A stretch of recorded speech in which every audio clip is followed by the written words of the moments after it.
If you can hear me out front, come on back, everybody. Jason Keegan, top contributor of Shanoa in the Know, about to perform back here for his third performance at OB's tonight. Just looking at some of these notes I see here, I think it'd be a good idea for me to introduce by, reading a waiver. I think a waiver for everybody is definitely the best way to go about this. I have no idea how this is going to go. This looks pretty nuts just looking at these notes right here. Here's an adult waiver. Participant must be over the age of 18 years old. Participant must be 52 inches tall. Participant's maximum weight must not exceed 300 pounds for the aluminum truss rope adventures course attraction. Participants hereby give my full consent to participating in any fights I might be signed up for. This is for a fight club waiver.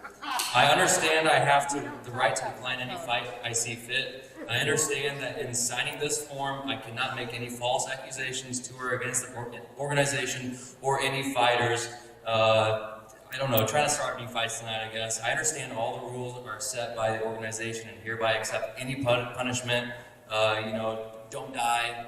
Just try and make it through the night. This is only an hour. Jason Keegan, everybody.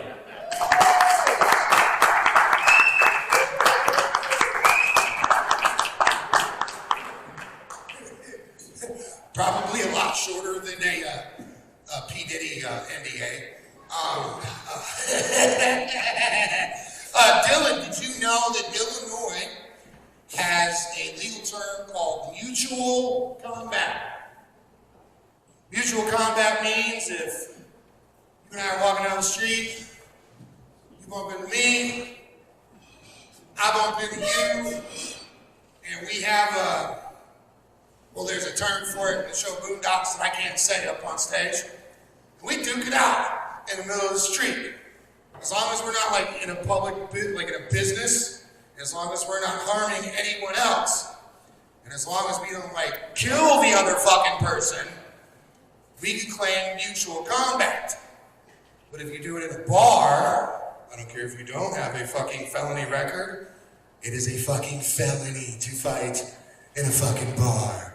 We are not big fans of it. We don't like fighting in bars because jail fucking sucks. Because it doesn't matter how much fucking drug money you got put away. If you go to jail and they want you to be there, there is no fucking bail. No bail to be had. No bail reduction. No bailout. No motherfucking TARP bailouts. No fucking nothing. I'd like to thank all my fucking hardcore supporters for showing up tonight. You know who you are, and for legal career reasons, I will not state your fucking names. But give yourselves a round of goddamn applause because you're all Shinoa maniacs. Even my stepdaughter, who came all the way down from Big M, is that Michigan University? University of Michigan. University of Michigan! Home of the blue and yellow Wolverines! Even though that movie right now took place in Texas, everybody assumed it was fucking Michigan. We're not gonna talk about that dumb shit tonight. Anyways, my stepdaughter, my oldest stepdaughter, she, when I first met the love of my life, am I moving around too much for you? When I first met the love of my life, the tamer of gypsies,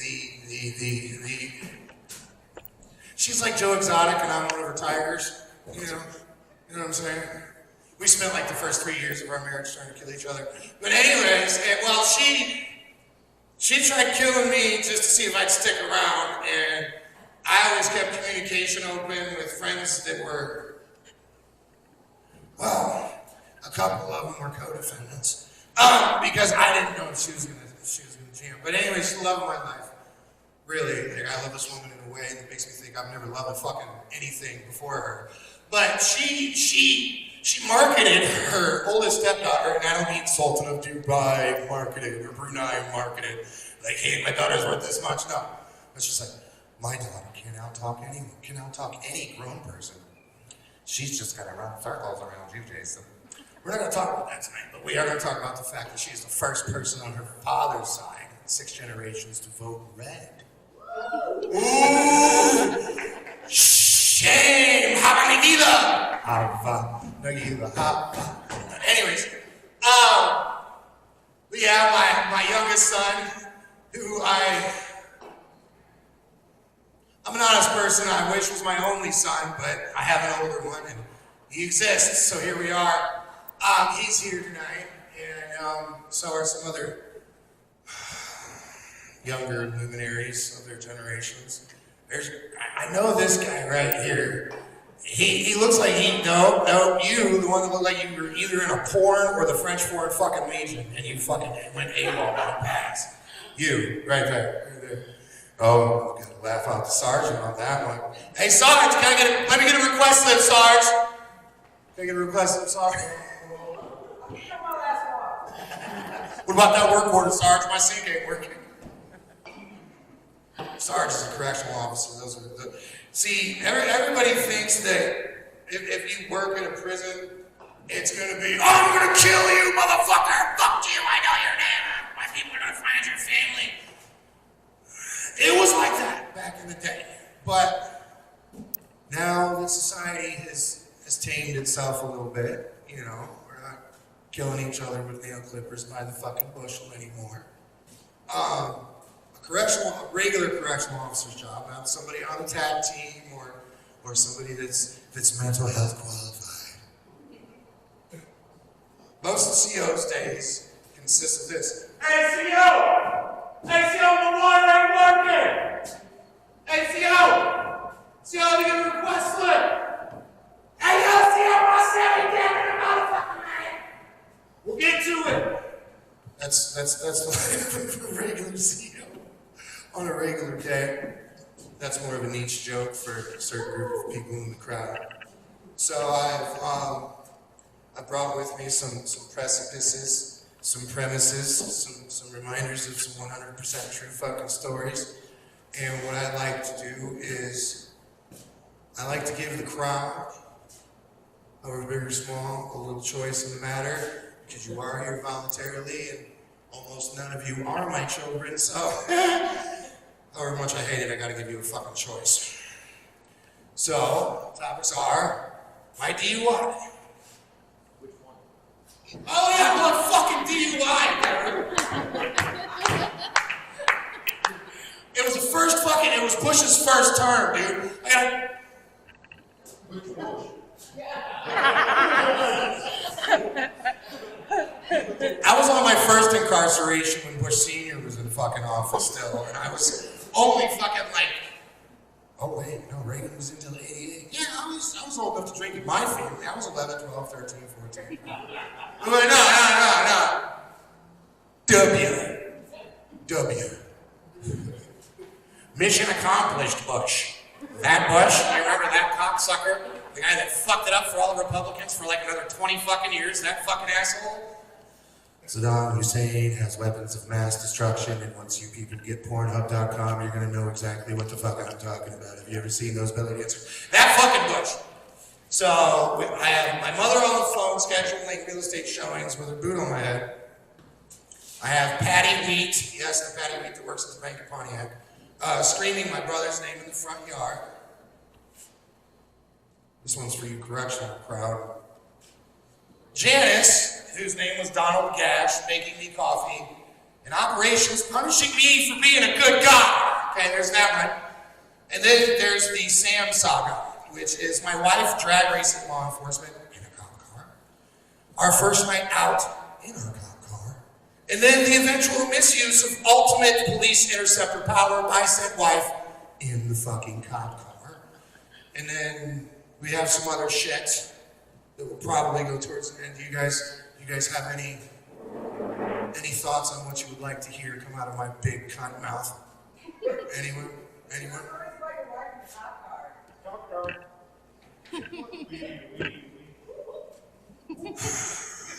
Disclaimer, it was all his fault. So I'm gonna take you guys back about 7 fucking months. My wife's being a little, there's something on her mind and I can tell she ain't telling me. And so she states, I don't care what you do, I don't care what you fucking talk about when you do these shows, but do not make me the center of fucking attention, Jason. I am a goddamn wallflower. That's why I married the mouth of the fucking South. so you can take up all the attention. But then people eventually look at me in public and they shake their heads out of shame or pity or whatever, like, oh my God, she seems like such a well put together woman. What is she doing with this fucking psychopath? I think I saw her in church when we were kids. What is she doing with this guy? I just don't know. So we're gonna talk about my wife. My wife and I started talking in, she says November, I say October. November 3rd, 2016. Yeah, I remember things different. But anyways, so we started talking in November, and she was in between cars. She was waiting on insurance and shit and some stuff from work to come through so she could get herself another car. And she said she was relying on her brother-in-law, who works for a fucking pawn shop, and a mechanic named Jeff. His name is Jeff. Jeff, 32 caliber Jeff. Anyways, for advice on what cars to get, and I told her, well, when you come down this weekend, there's some really awesome rigs in Champaign-Urbana for sale, and there were like 3 or 4 Crown Victoria Police Interceptors, different colors, no rust, fucking beautiful fucking machines, you know? And so I had already picked out a few that I knew would be bulletproof, because the front doors of police interceptors are bulletproof up to 9mm. Did you know that shit? They're also made with an integral fucking roll cage. They also have an emergency shut-off switch to switch the fuel line off if the car flips. If you're doing 160 miles an hour on the roof. Anyways, we're not going to talk about that. But anyways, and like on Thursday, I get a text message, and it's a 2000 Camry, and then it's a side profile of a 2000 Camry. And it's the back of the 2000 Camry with the paint rubbed off yellow on the rear bumper, and so on and so forth. And I'm like, well, it's pretty much rust-free. It's a fucking Toyota Camry. It's a bulletproof car. Next picture she sends me is the heads of the fucking Toyota Camry on somebody's shop fucking floor. What is this? Oh, my friend Jeff picked out this car for me, and blah, blah, blah, blah, blah. And I'm like, oh my God. So she picks this car, and she, it has issues, it won't start. And so I get to go on my first car hunt after meeting her. And she had a certain budget. And she wanted shiny, she wanted automatic transmission, she wanted new, she wanted fucking aux cord or Bluetooth, and she wanted it under X amount of dollars. X amount of dollars was $2,500 in 2017. And she wanted all of that. For a month, I'm looking for a goddamn car for my wife. For a month. And I got fed up one day, and we lived in a very nice little bungalow on campus. And she's sitting on the bed after I've showed her the 5,000 goddamn car for dinner. Anyways, and I just look at her and I lose it. I don't normally lose it on her because unlike the others, she's not a whore, she's not selfish, she's not a piece of shit, she's a good mom. She's very devoted, she's faithful, she's supportive. So I'm just like, you fucking dumb man, I can't fucking just, snap off and, do the whole domestic violence thing, verbal. And so I just was sitting down at the table, and I just start hitting the scroll on cars for sale on either Marketplace or fucking Craigslist. And I'm like, look at my screen! Look at it! You like that one? You like that one? Do you like those? Do you like those? Do you like... I tried that. Try what? The white one. I scroll up. You know what the white one was? Want to know what it was? It was a 2007 Crown Victoria P71 fucking white goddamn fucking cop car! So we go get the cop car. We go look at it. It belongs to a man named Andy who works for WB&Q. And we meet him at Quick and Easy on Morrissey. And he rides in the back while we take it for a test drive. Sam drives. We head out 150 past fucking K. Past State Farm Corporate South. We get up to 55. We get up to the 55 mile an hour zone. And I told her, hit that button on the gear selector. It's the tow on off, it's the overdrive off button. So she does. And I said, now get into it. And she hits that motherfucking accelerator. Oh, I like that. And so it was in that moment a star was born. So I negotiated a price with the guy on a coin flip. Gave him half the money up front because we had to pay rent, but like a good ex-con redneck, we went home and we're like, we gave the guy half the money. Rent's not due till Thursday. I think we're getting paid on fucking Wednesday. Call that motherfucker up, go get the car. So we go get the car on a Sunday, so it sits in the driveway, unplated, till Monday morning. She goes to work, lunch break, she goes to Secretary of State, blah, blah, blah. We get the plates on the vehicle. This was February, not weather unlike this. So we go out, show some friends of ours the car, we visit some people. We're on our way back in town. We're on GE, on Veterans and GE, and we pull up next to this like, I don't know, fucking 04 white four-door fucking Taurus with two gentlemen who look nothing like anyone in this crowd. At about 10:30 at night, and when she rolls up, I tell her, I'm like, come to a full stop when your bumper gets just past the back of their front door. She's like, why? I was like, 'cause that's what the cops do. And so and I can see the back left shoulder of the driver, and I can see the fucking passenger. And the passenger goes like this, because they're over here. He goes, and then you see him go, and you see the driver go, oh, hell no! They put that motherfucker in reverse, whoop, put it in fucking drive, shot northbound on motherfucking Veterans, and they were gone. And right then and there, I turned her into a fucking monster. Into a fucking monster. Because what happens when you give somebody who's not used to having power, Dory, what happens to 23-year-olds who become sergeants and lieutenants? They get transferred in a year. That's what the fuck happens. Anyways, so my wife, about a year or so later, takes a job working for a somewhat known heavy equipment company based in Morton and Peoria that uses yellow paint on their equipment. And she comes home from her first day, driving to Peoria, and she goes, oh my God, baby, this car is awesome. I'm like, why is the car awesome? Because it's meat and potatoes is really between about 55 and 90. It doesn't have any low-end speed. The Crown Vic's superiority comes in. It's reliability, it's comfort, and you can beat the hell out of those things and still drive it up the flatbed ramp, you know, after you wreck it.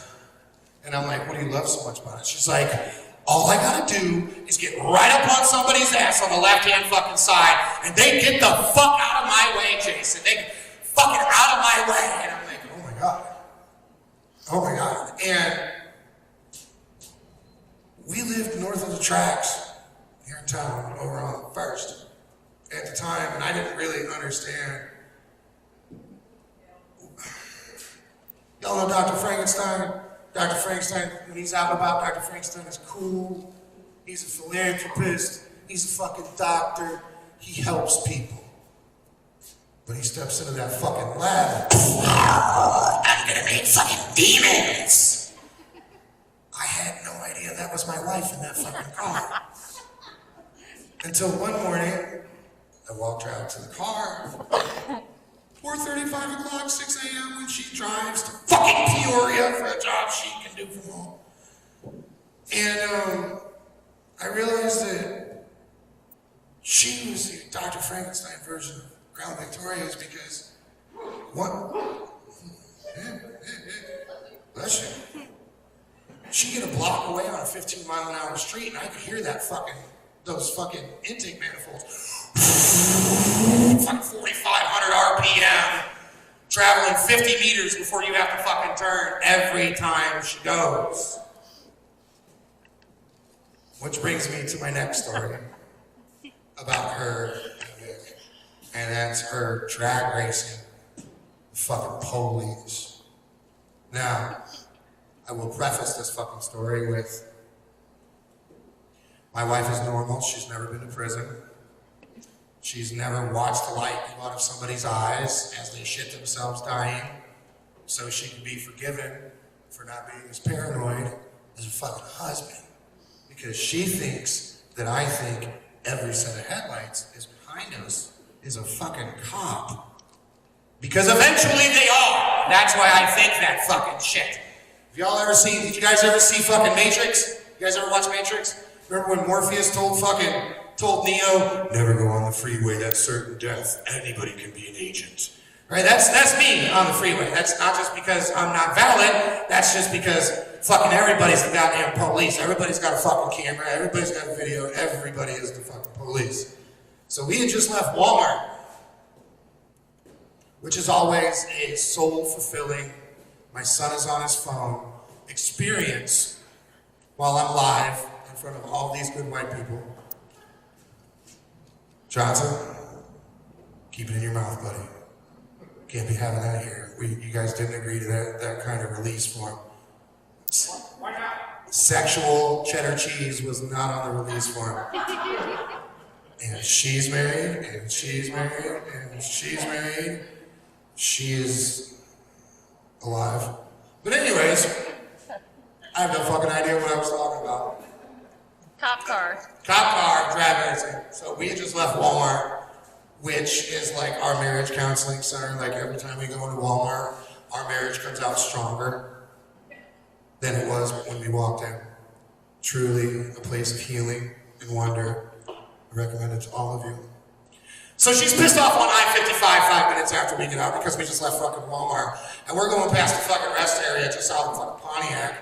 And I see a set of taillights because the Crown Vic, my cat pissed on the front passenger side seat of the Crown Vic and he was feral, so that shit stank. So I'm a key to grinder that shit the fuck out. And I sat in the back seat because I'm an extra in her movie, that's what I am. And I was sitting in the back seat with my boots up. So the view of her rear view that I would get would go right next to the cars behind us, directly to the lane next to us. And I could see these set of headlights just kind of cruising up past this car, cruising up past that car, cruising up past that car. And nobody's trying this motherfucker. So I tell my darling, sweet, dear, innocent wife, baby, might want to slow down. That's a fucking Caprice. 2011 to 2015 Chevrolet Caprice with a 6.0 liter engine. That's what the state troopers had. Anyways, oh yeah. 60 to 0, 2 seconds. 60 to 0, 2 seconds. Like you can really prank the shit out of some protesters with that thing, you know what I'm saying? Gotcha, bitch. Anyways, so I'm like, honey, you might want to slow down. That's a fucking state trooper coming. Oh, you think everybody's a state trooper? Shut up, you're in the back seat where you belong. I'm not letting this cocksucker cut me off. He's in the wrong lane. Because it's 55, it was under construction, and it was one of those deals where the left lane goes away, and he who is first ends up on the webcam, you know what I'm saying? Anyways, so she floors it in our 260 horsepower Crown Victoria against a 580 horsepower fucking damn near big block V8 Chevy that is eating us alive, and it gets next to us, and the cop, it is a cop, the cop is,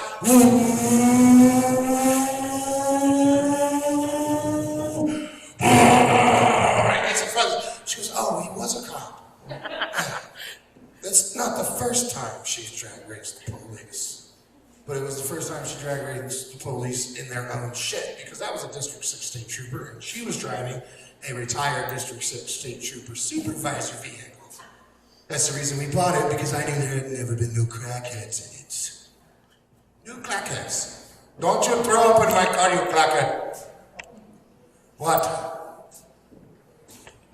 The first time my wife drag raced the fucking police, I had dragged her down to fucking Champagne to pick up a quarter ounce of the blueberryist.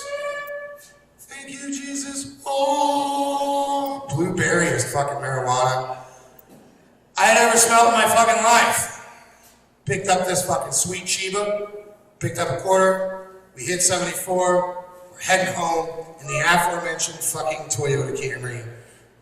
It was bulletproof, but it wasn't stepdaughter proof. But anyways, that's a story for another show. So, I'm smoking a fucking joint about as thick as my pinky, which is a lot thicker than it looks, okay? It's not how big it is, it's how you smoke it, okay? We're just gonna say that right now. And Sam is, my wife is not a huge fan of marijuana smoke. She's just not. She would rather drink the tears of her enemies and watch their children lament their death. But anyways, I say, honey, we're doing 80, 85 on 74 at night. These stories are always at night for some reason. I don't know why. And we get to the top of the bridge on 74 that goes past Mansfield. You guys know the bridge, everybody knows that bridge. And there is this gigantic Dodge fucking 55,000 fucking big ass lifted truck. And in reflective tape on the back of it, it says, Sheriff! My wife is jamming her shit because she hates the smell of weed smoke. And I say, honey, you might want to slow down. That's the police. She doesn't say a fucking word. No turn signal goes into the left lane. We get halfway past the truck and she goes, and gets in front of me and says, baby, was that the police? And I say, yeah. And she was getting ready to merge in front of him, like what you do when you pass, and she turned on her turn signal and shut it off real quick. I was like, you just went past the police, you better take your motherfucking traffic stop like a grown-up. Don't get me caught in a motherfucking police chase. So she gets in front of him, they can fucking pull over, they go to her side. We're just leaving Champaign-Urbana and we're in a multicolored Camry, so they're probably thinking we are blackheads. They get to the car's immaculate on the inside. They're talking to her. It was a sheriff's deputy. It was a Pike County? DeWitt County? DeWitt County pulls us over. They're probably on their way from dropping somebody off. That's why they're on fucking 74. And the second cop comes to my door and he goes, well, what are you doing that marijuana? What marijuana? The marijuana in your door card that I can see right through your hollow fucking door handle right there. Oh! That weed! Yeah. But anyways, that's a totally different story. But that's my wife who's, just an innocent, sweet, darling creature. Now all of you who know me from public life, my wife is a good and decent woman. And you all know me to be a wild motherfucker. Think about what it takes to domesticate something like that and apply all of that power and magic to her. Don't let that, I just let the Lord just take my problems away. No, she sends the Lord little note cards. Make this one's kids get leukemia or something. I'm not letting, she would never, she's a good Christian, but she does have what I call a mono-ghost belief system, where she only believes in one ghost, and that's the Holy Ghost. I believe in Jesus' teachings. I believe that there is a creator. I also know things like the Bible was edited by a bunch of brown, slave-owning, rich bastards in Turkey in, I think, 14 AD, so I don't really, it's Nicaea, it's the Council of Nicaea, honey. So I don't really take much stock outside of the good in it, Fucking, you see somebody in need, help them out. You see them in need 50 times, tell them to fuck off. Jesus said that. But my wife suggested that I talk about my belief in ghosts, and I firmly believe in ghosts. I know that human beings can only see in one fucking spectrum of light. Hashtag Predator. If any of you guys watch Predator, can you see in fucking whatever the fuck he was seeing in? Because I fucking can't. And then you start thinking about interdimensional creatures, and then you start thinking about, is there something right next to me every time I jack off to fucking Pornhub? And yeah, now I just fucked up your shit for about the next week. I know I did for him. I know I did for him. At least one time, he's gonna be... picture my dumb ass. It's already pictured of you. Yes. I was busting harder. I am thick, boy. You think you get cakes like this without being sweet? Shit, you might as well call me Pillsbury, son, because I'm the dough boy. You heard? Oh shit, Mr. Sarge had to walk away. He's like, I know he was selling his ass on his first bid. I know it now. Well, nah, that motherfucker was in Stateville behind the wall. I would have never made anybody off you. You're too ugly. I keep forgetting all the bulls in the joint were fucking people's face and not their ass. Speaking of which, who in here thinks that titty fucking is superfluous? Like, I can't titty fuck and be like, oh yeah, that's great, I'm really doing something here. It's like changing the oil without putting any oil in it. It's just, you fucking half-assed job. It's like, because then by that purpose, you would, like, remember Bob from Fight Club, Big Sweaty Tit Bob? That means you would fuck Bob's titties, bro. You know, Bob's got those titties. Bob and Bob's. It's a bad thing. It's a bad thing. Fucking, I have preferences. Now, I'm not saying that just like every grown fucking man on the world, when I see a nice hefty set of titties, I don't turn into a 10-year-old for 5 seconds. That does happen. But I don't ever look at a chick and think, man, I'd love to fucking straddle her fucking chest uncomfortably at 360 fucking pounds while I push these fucking sloppy motherfuckers together and move my hips on something that's not gonna feel as good as pussy. I just don't understand the fucking, I don't know why motherfuckers do that. You understand what I'm saying? Like, I get why they do it in porn, because you're trying to fill up those minutes, because the longer the porn, the more you get fucking paid. But it's fucking useless. It's like the vacuum in your car when you're going for an oil change. Stay the fuck out of my shit! Change my fucking oil! Keep the tips in your shit! Take off your fucking pants! I've got shit to do. I've got shit to do. Even when I was younger, I didn't titty fuck. I don't know what all the titty fucking is about. Like, I get on my porn phone because my devices are app specific. I get on my fucking porn phone and fucking, ooh, man, she's good looking. Ooh, bam, okay, that dude's dick is big enough. I have to watch porn where a dude's dick is bigger than mine, otherwise I can't fucking believe the woman when she's getting off. Let's face it, it's all about acting. And motherfuckers get awards for the most believable performance, right? So I'm not, and I don't give a fuck. Everybody's a little gay. Think about it. When you're watching porn, do you want to see a dude getting hit by some little fucking bubblegum shrimp dick? Or do you want to see a chick getting fucking nailed by a good stiff cock? So you can actually know what a hot chick looks like when she really comes in life. You know what I'm saying? We're all a little fucking gay, bro. But, yeah. Speaking of gay, some of you know I was in prison. I don't like to tell too many people that, but it is a fact. That's a bullshit statement. I tell everybody I don't give a shit. Fuck you. My entire life is public information. McLean County fucking circuit clerk's office, FBI, Interpol. Don't ask. But speaking of gay, the next topic is Janice making me coffee in the morning. And Janice's real name is Donald Gash. Motherfucker might still be in inmate 360. And operations, internal affairs, punishing me for being a nice guy. So, as some of you know, homosexual men don't find being in prison that much of a punishment. Because they like getting fucked by dudes. And there's a lot of dudes in prison that work out. So usually they're getting fucked by, like Superman and shit. So. I was in 4B72 in Mount Sterling, which is officially known as Western Correctional Center back when it was a medium max. Before they passed a law saying the joints could only be a minimum or be a medium or be a maximum. Or teams. There was no intermixing. And my neighbor was this dude, he lived in 4B71, his name was Alvin Johnson. His nickname was Tank.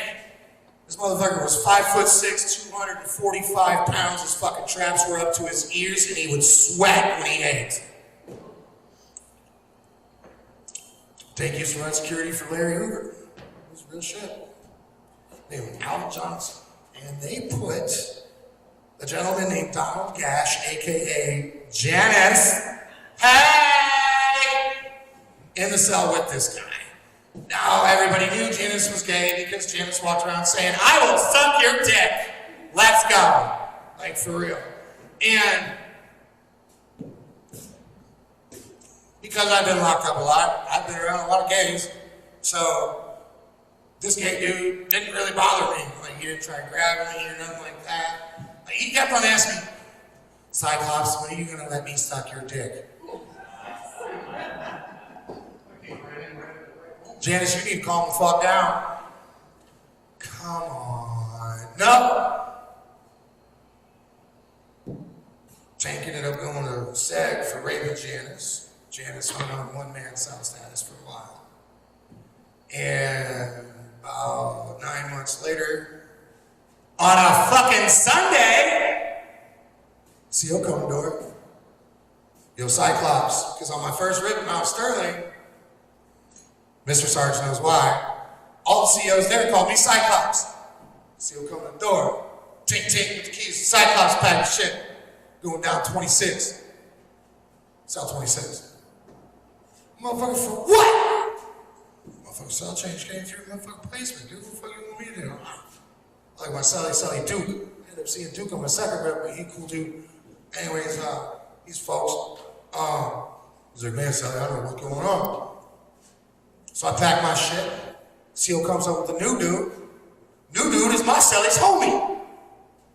Ain't this a bitch? And I say, "CO, you live in 26. Because that's downstairs, I'm upstairs. He's like, "Janice."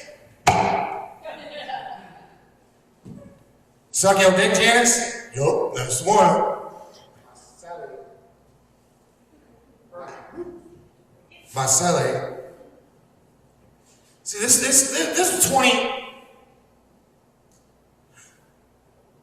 was 19 years ago, about this time of year. And it still fucks me up. Because I'm like, man, I gotta go down here with this feminine motherfucker. So they pop Janice's door, and the door opens. What's the first thing Janice said to me? Suck your dick, Cyclops. "Oh my God, I'm finally get to suck your dick, Cyclops." Shut the door. I told the CO, I said, "Man, come on, bro." "Nope." I said, "Call placement. Ask him where this fucking order came down from." "Man, I ain't gotta do that." I said, "Fuck, call lieutenant then." Didn't want to call lieutenant because our zone lieutenant was off. And the major had zone 1. Nobody wanted the major to come down. This was 2005. Fuck dumb shit. It's Sunday. Major's in the admin building. Watch my fucking football game. And the risen Jesus Christ, Lord Janice's dick sucking ass is going to interrupt that without a lot of people paying the price. CO go to bubble. CO call placement. CO on the phone. CO hang up the phone. CO pick up the phone. Dial another 3 numbers.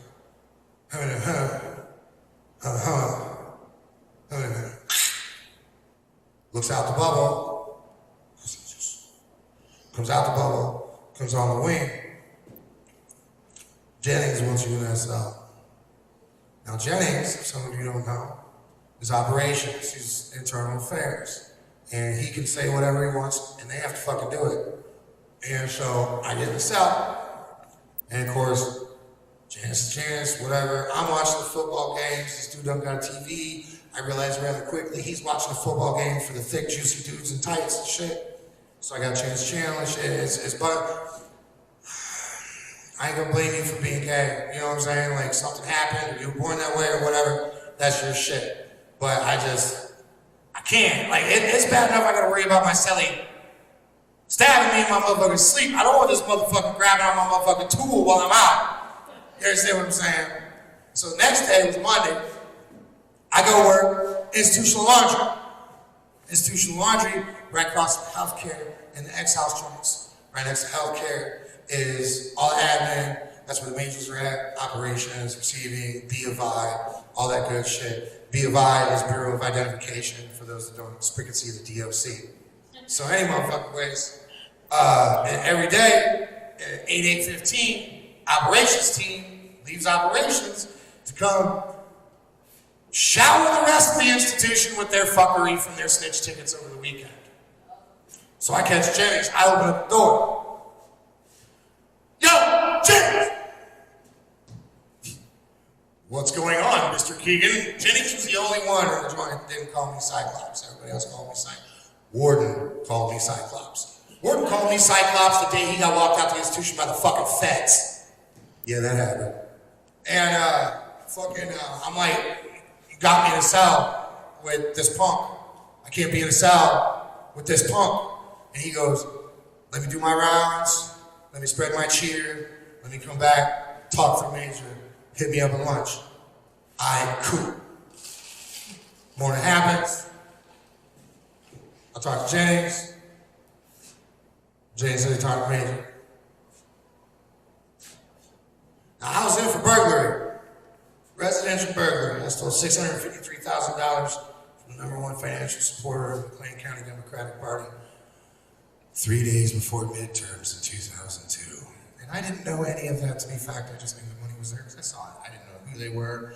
I was the owner of Avantis. I was in for a non-violent crime. This dude says, Keegan, we like you in the cell with that homo.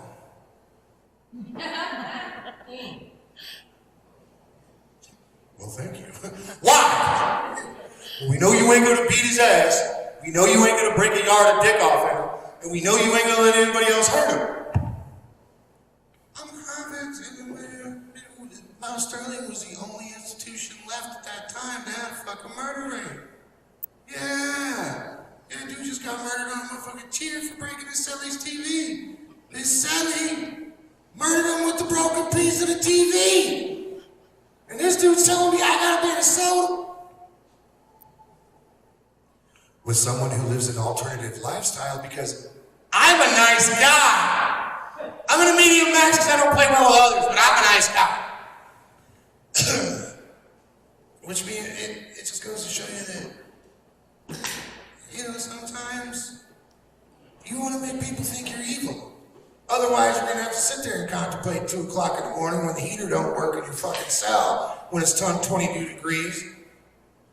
How cold does it have to be for you to non-homosexually lay down with another man for warmth?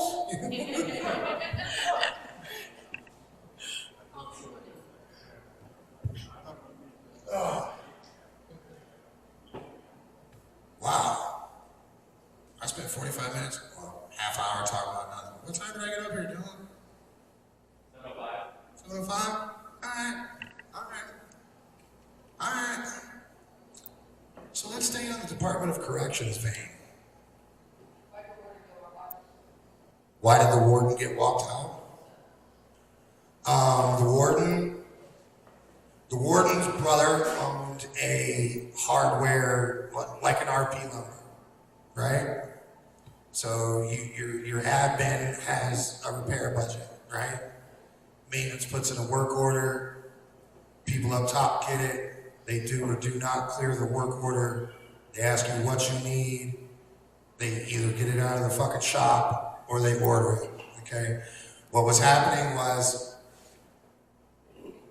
maintenance would tell them they need 70 linear feet of copper tubing, right? Just for, you know what I'm saying? Just for numbers purposes. A linear foot of copper tubing, let's say for round number purposes, was 50 cents a foot in 2005, right? He would put the order in with his brother's company and turn that 50 cents a foot into $3.50. And they did that for years. They were running lunch chow. Guy in the tower cocks his weapon, everybody get on the ground. Sergeant says get on the ground. Blue windbreakers, the state troopers, walk in the fucking institution. And you know how number 1, 2, and 3 will stand around during chow? Their little radio in their hand and shit like this with their ties. Fucking badge here, cell phone here, or badge here, cell phone here. You know this joint, this is how they stand when the movement's going on. right? So Warden's standing there like that. All of a sudden, somebody come up, tap him on the shoulder, and you're not supposed to touch a fucking warden, so he kind of freaks out. He turns around and sees who it is, and he just melts. Grown-ass warden crying because they hooked him, they walked him right the fuck out, they ran those chow lines, stopped moving for about 15 minutes, and then knocked out chow. That was 05. That was 05. I was in Mount Sterling when. So I told my son when he started working about when I forced him into Department of Corrections as an employee instead of a fucking inmate. Dad, why are you making me fill this application out now? Like 1 minute when we got back from high school graduation. Why are you making me do this now? Because I don't want you to live life long enough to fuck it up before you get into a real job. Yeah. I don't know where I was going with that. But, what was I talking about before that? The warden getting walked out? Warden getting walked out? Yeah, I don't fucking remember. I don't. No, I didn't get no blowjob. Oh, so as soon as they told me that I couldn't get out of the cell with Janice, I grabbed some commissary sweats from clothing and put them on and told my sergeant I didn't have my ID to go to chow because I knew as soon as I went back in the house I was going to get strip searched, and I knew the guy at the fucking bubble was a dick. If you came back with anything that wasn't the clothes you went to work with, it was 15 days. Whether it was thrown away by the go-homes or not, it was 15, 30 days. So I got hooked and booked. Like I went to lunch, or I went to go get my ID, and I come back fucking work with my handcuffed, and fucking Jennings is walking out of fucking operations when I'm handcuffed. What the fuck happened? I told you I wasn't being in there with that motherfucker. You see how pretty that motherfucker is? I can't be in there with that dude. I'm straight. Goddamn Jennings. But yeah, that's what ended up happening with that. It was a shock to a lot of people when they found out that I had turned to crime, and these were also the same people that turned me down for normal jobs that were shocked at me turning to crime to feed myself and pay my bills. None more so than my mother, who worked at Pontiac Correctional Center. My mother was a correctional officer at Pontiac from 71 to, some people say 83, some people say the day after the 78 riot. I've heard conflicting reports. I don't know. But my mom brought her work fucking home. She was a fucking beast. I'm not saying my mom's a mean person, but I am saying my mom's the type of person to cut your hands off and then encourage you to clap louder. That is my mom. My mom went from going to work in a place full of Jeff Fords and Larry Hoovers and killers and rapists and murderers to realty, because that's a natural transition. You know, housing people. So when my mother first started, this is 1990, we had just moved to Pontiac because my stepfather took a union contract job at the institution. That is to say, both of my parents. Well, my biological dad worked there too, and my stepdad at Pontiac Prison. And I remember my mom had this binder, this blue nylon wrapped binder with Polaroids of the front of a house and an address, asking price, so on the white tag. I remember one day, I inspired my mom to try to murder me yet again. And she was smart, because every house we ever lived in had like a central structure that allowed me to run in a circle away from my mom, who smoked 2 packs of Marlboro Lights a day. But then she got smart and she just waited for me to come around and she fucking clotheslined me. One time she clotheslined me. I hit the ground, phone on the wall rings. Her boots. Remember them? boots that had like the ruffled leather tops. You know what I'm talking about in the 80s and 90s? Crystal, you know the boots I'm talking about? Really short stacks. She gets one of those boots right on my fucking throat and answers the phone. Hardesty residence, Nancy speaking, how may I help you? Oh, the house on Madison. Hold on a sec. Oh yes, it's a 3-bedroom. It's 2.5 baths. No, wait. Hold on, that must be my daughter. I told you to shut the fuck up, Michael. It's you. And she would just go about her day. That was my fucking life. I know you're sitting there. I know you're sitting there, and you're like, "There's no fucking way this shit is true. There's no fucking way I'm smart enough to think this shit up either." So here we are.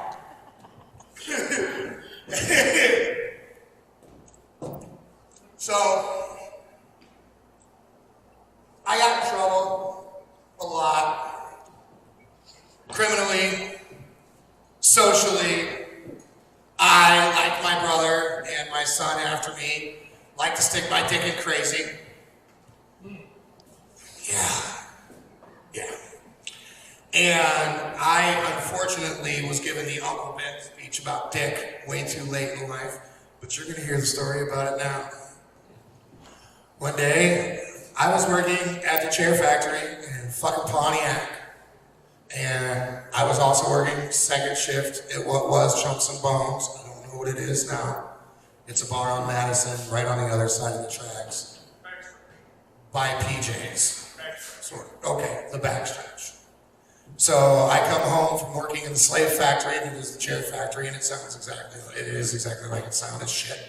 It's a bunch of methamphetamine addicts, alcoholics, and ex-cons trying to piecemeal work their way through a fucking day. I pull up to my parents' house in what was then the venerable Illini subdivision at 806 Illini Drive, Pontiac, Illinois, 61764. And I pull up, and I see Patty Wheat. Patty Wheat's about yay tall, blonde, gorgeous kid. 130 pounds, 120 pounds. She went to school with my little brother and sister. And she's in the front yard screaming, "Dusty, I know you're in there! Jason, how are you doing?" I'm good, Patty, what's up? She's like, "Well, your brother's been borrowing money off me all week. He won't come over, he won't spend any fucking time with me. I want my money, or I want him right fucking now." She's 16. They're in high school. I am 20, 19, 20. But I'm retarded, so I'm like 14. I'm like, "Okay, Patty, I'll go inside. If you sit, I'll sit down." So I go inside the house. Mom comes up to me. "Why is Patty screaming your brother's name?" I said, "I don't know, Mom. I'm not a 16-year-old girl. I have to go shower so I can go to my other fucking job." So I go into the master bathroom, take a shower, because I don't want to take a bath in the public restroom, whatever you want to call it in the house. And I'm listening to a little AM FM transistor radio, and I get out and I turn down the radio, because I'm not just hearing Dustin's name being screamed out no more. It fucking sounds like, oh shit! Sounds like Jenny Trevia. And she's out front screaming my fucking name. This is not good, because she knows that's my car. I'm not like my brother. I don't know to park a block away. What'd she done? 5 minutes before this bitch had showed up, screaming my fucking name. I come out the master bedroom bath. I go into my bedroom. I fucking get dressed. Pat pulls up. My stepdad, my Irish stepfather, he pulls up. He sees both girls out. Jenny was my age, she's 19, 20. But Patty's only 16, so they're out in the front commiserating about our two fucking worthless asses. And they ain't got shit to do, so they're not fucking going anywhere. And this is Pontiac in 96. So fucking the cops are still full fucking bore. We can tackle you and restrain you to death type shit. So I don't want no fucking problems. And I'm in the house and my dad pulls up and they're like, I saw Jason pull up. Jenny. He's in there. Is Tustin in there, Pat? I don't know, girls. If the boys are in there, when I'm in there, I'll send him out. And, you know, you guys can handle it. And this is really how he fucking talks. And yada, yada, yada. His name's Horace. You can ask anybody at the institution. This is what he sounds like. He's just super. Would you look at that? Anyways, he comes inside the house. I'm 205 pounds, I'm lean. I just got kicked out of the military because I got kicked out of everything I got into, so fuck it, why not? I look good. My dad comes home looking and smelling like shit because he just came home from the institution. He's a fucking plumber. About that time, I see my brother hop over the back fence in the back fucking yard. Through the kitchen, or through the dining room windows. I'm like, join the party.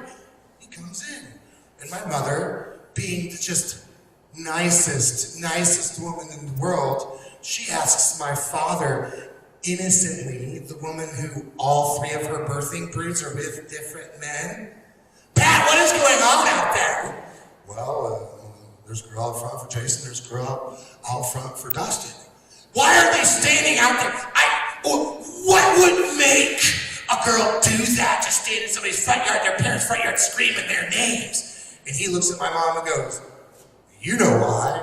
And she immediately looks down at my stepdad's dick area and looks up at his face and goes, fuck you. Turns around and walks out.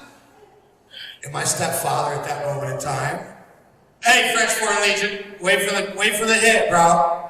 My stepfather says at that time, gentlemen, with great dick comes great responsibility. Yes, sir.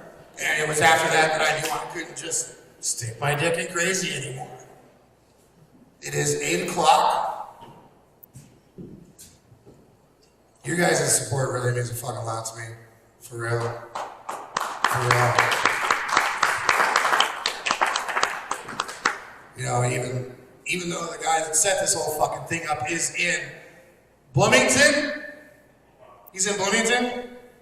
Is that what we're calling your mom now, Bloomington? Because I'm sure that's what he's in. Darn it. Lord, Mary. I'm in Bloomington.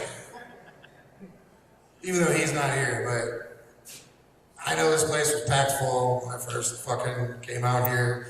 Even though Melissa Bowen Cooper was going to everybody on the fucking committees she's on saying, oh, he's a felon, you shouldn't watch his show. Half the town came out. I led with Big Black Cock. And I had the hardcores left.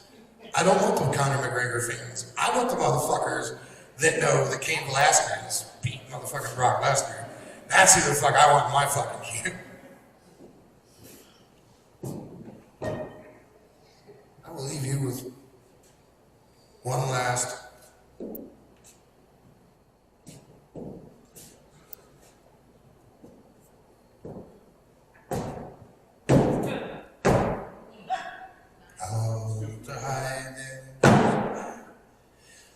okay, I'll tell the fucking story about my DUI. This has been a highly requested story. So it was September motherfucking 2001. It was a week after the towers fell into their own footprint with no demolition charges of free fall speed because of 2 planes hitting the access road.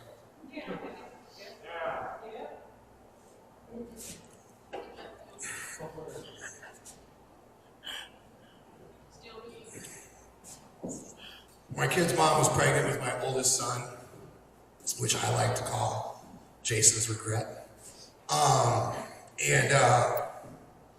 We got into an argument that involved her not putting out. Fuck you, I'm gonna go. I'm gonna go out. Which makes no sense because she tried doing it the night before they were going to induce labor.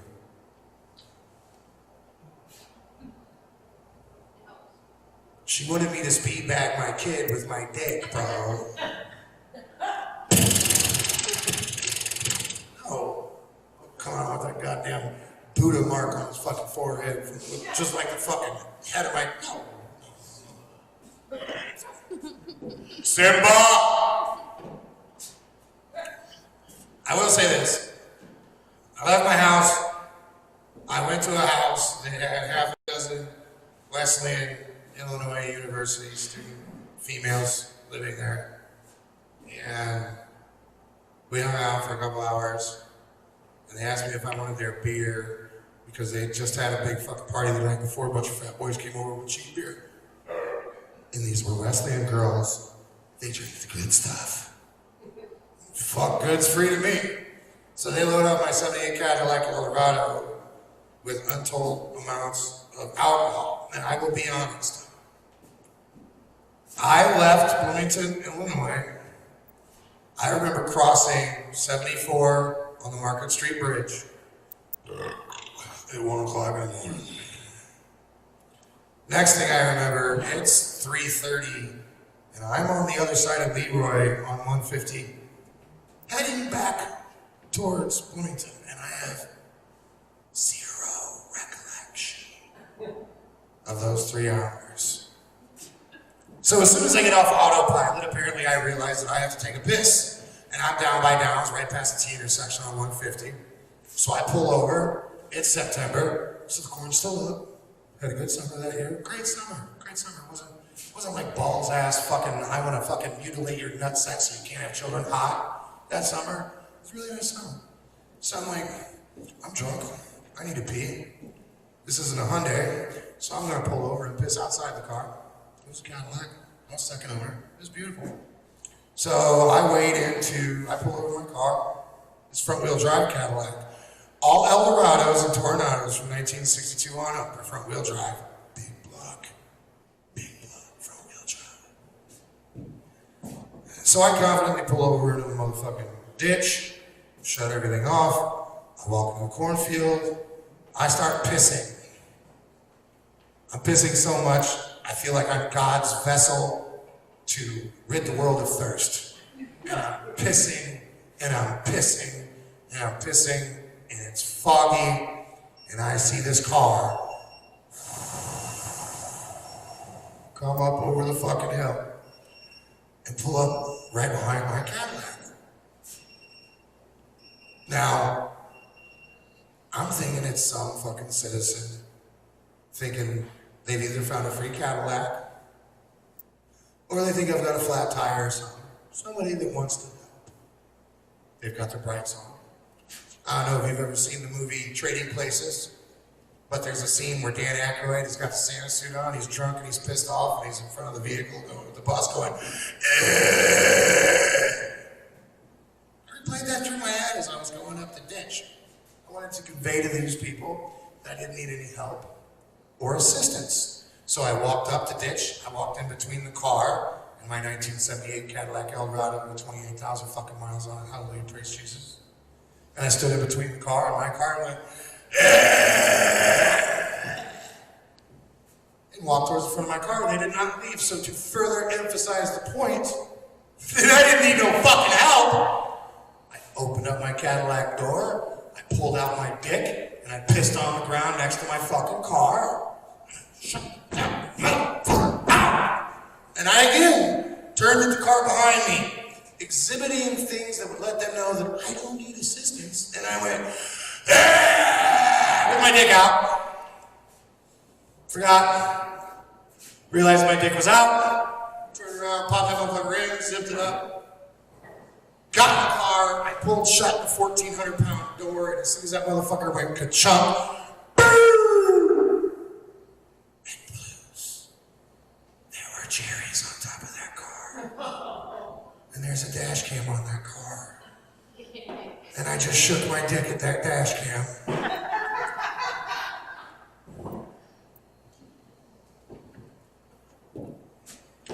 My stepfather wasn't a smart man. He wasn't as smart as I am. Off the job. But he did tell me one thing. If you're ever DUI, just take your keys, throw them in the fucking passenger side. Don't submit to any fucking tests. Don't blow. Don't do nothing. Go to jail. See the judge. Get a fine. Bond out. Be a fucking man. All right. I'm gonna be a man. Gonna be a man. Cop comes up to the window. Tink, tink, tink, tink, tink. some feathered blonde hair, fucking blue-eyed, tanned motherfucker. And it's Cadillac, so he got power windows. I ain't stupid. I ain't putting my key in the ignition, turn around and drop them windows. I'm like, what? He goes, I'm gonna need you to roll down the window. Well, you gotta roll down the window. I'm like, I ain't putting shit in this fucking ignition to roll down this motherfucking window. I'm drunk. Take me to jail. We can't just do that. We have to perform a field sobriety test. Or would you like to just blow in the breathalyzer? No! Take me to fucking jail! Sir, can you step out of the vehicle so I can perform a field sobriety test? I'm an optimistic kind of guy. I know I can fucking do good. I did great. I walked down the line, I said my ABCs front and back. I touched my toes, the whole nine. He's like, wow, you just passed the free field sobriety test. And I was fucked. I just came back conscious after losing fucking time for 4 hours behind the wheel of a 6,000 pound fucking Cadillac. I was fucked, and he tells me, you passed your field sobriety test. If I let you go, how you get home? Well, fuck, I can drive! Turn around and get arrested for DUI. Now, I felt tricked. I don't like to be tricked. I don't like to be fucking lied to. I certainly don't like to be lied to by motherfuckers that look like Iceman from Top Gun who are this fucking tall, trying to take my ass to jail, causing me to have to explain to my children's fucking mother! R.I.P.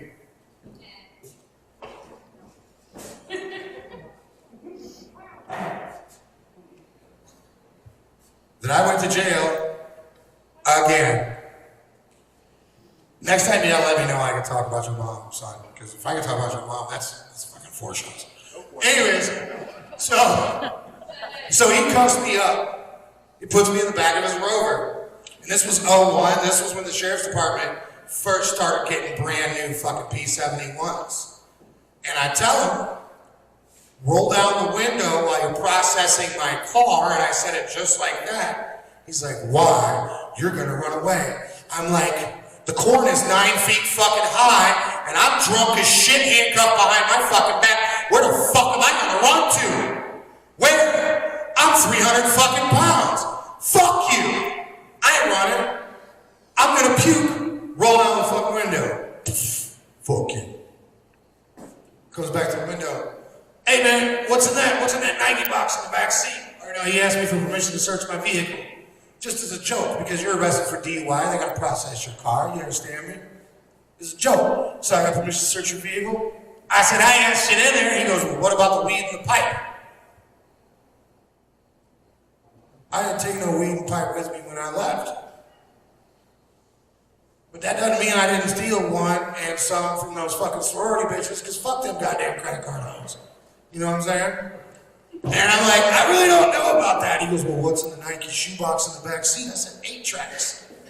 Boy, them ain't 8 tracks. You don't know nothing about no 8 tracks. I said, sir, that's a 1978 Cadillac Eldorado with a 455 big monkey engine, blah, blah, blah, blah, blah. And it has an 8-track player.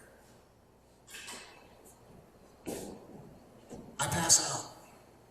I know I passed out because I woke up to the words, hot damn, son, those really were 8 tracks in the back of that motherfucker.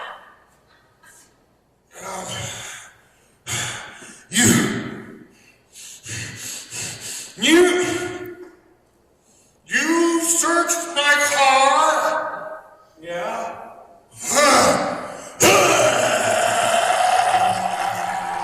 All through the cage of his vehicle that he hadn't equipped with plexiglass as well. This went all over his computer, his steering wheel, his bomber jacket, those bullshit cases they take with them that have all their folders of paperwork and lunch and extra guns and shit and condoms for the fucking 16-year-old cheerleaders they pick up on the side to fuck. All that got puked on. He lost his shit. All 5 foot 8 inches, 160 pounds of him lost his shit. Opened up my door. Yanks me by my airwalks. I loved those airwalks. They were the black airwalks. They were velvet, crushed velvet airwalks with a white A on the side. pulls me out and starts stomping my fucking ass into the ditch. As his backup is pulling up, some superhero-looking motherfucker says, Wagner, don't do it! And he tackles Wagner, and I'm like, yeah, Wagner, don't fucking do it! And so,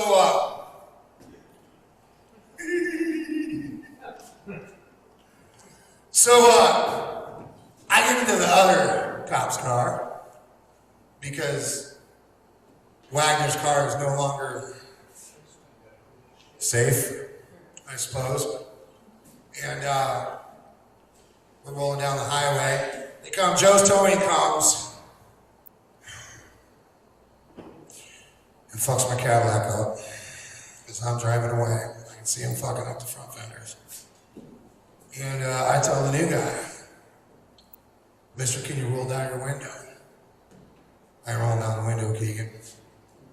Because by that time they had ran my name and found out who the fuck I was and what I had done and things I had been charged with and this, that, and the other. And I have got 5 of the cautions when you run my name. Ding dong, ding dong, ding dong on the computer. Yeah, the only 2 that I don't have is child sexual predator and something else. I've got homicidal to the cops, homicidal to civilians, suicidal, armed and dangerous, and always assume that I'll flee. I don't know why. I'm a nice guy. He says, I'm not rolling down the window, Keegan. I said, do you remember what Wagner's car looked like? He didn't say a word. All of a sudden, both back windows went and I was on the passenger side. And about this time, we were crossing the tracks on 150, turning into Morrissey, going past Moon's Nursery, and I just start puking the whole way, which is about 4 or 5 miles from those tracks, Hamilton Road, to the fucking jail.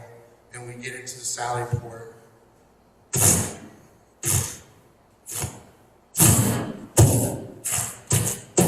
Secures his weapon. Comes around to my side.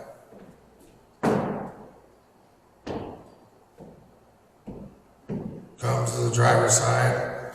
Opens up the door. Why don't you scoot over for me here, Jason? So I scoot over. He walks me around.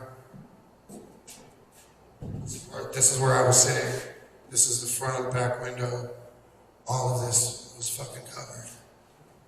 All of it. And he goes, what the hell is on my cruiser, boy? And I said, that's Hormel chili and fucking hash. He goes, no shit, I eat that shit too. It looks just like that when I puke it up when I get drunk at home. And fucking, that's just, well, there's some other shit, but that's the story of my fucking DUI. And I think a lot of people who have been here for a long time, I think Dylan's eating his caloric fucking max for the next 2 weeks. Which means nothing but tantric sex for you. No carbs, lots of tantric sex. Which also means money for the medical field. His esposa will have to get orthopedic help as well. And then it's just gonna go on and on. All because Dylan wanted to be a fat bastard and eat a whole pie to himself. Yeah.